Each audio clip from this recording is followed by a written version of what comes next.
Dumela bakulu Vinyame Tijan is here. I'm back. Ndadzoka zvekare ndine nyaya ndakakubatira panapa iri kunzi Zimbabwe Election Support Network and Election Resource Center employees and volunteers are suing Home Affairs Minister Kazembe Kazembe and Police Commissioner General Godwin Matanga for seizing their electronic gadgets. The employees and volunteers were recently cleared by the courts for lack of evidence after they were arrested for allegedly contravening the Electoral Act during the August 2023 harmonized election. The 35 ZESN and ERC employees and volunteers were arrested for allegedly planning to announce the results of the elections before the official results were made public and for attempting to commit a crime. The arrest is following a raid at their offices in Harare where their gadgets including mobile phones and laptops were seized by the law enforcement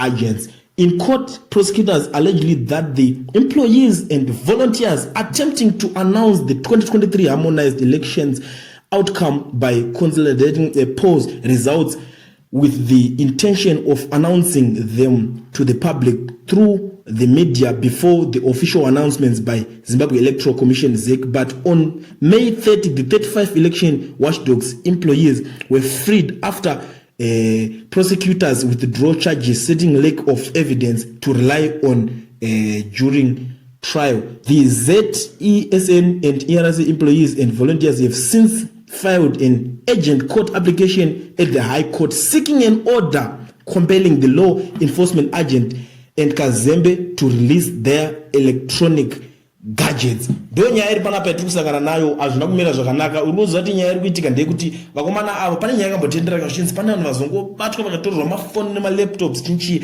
vachinzi vari kushanda kuda kuzobudisa maresults ema-elections.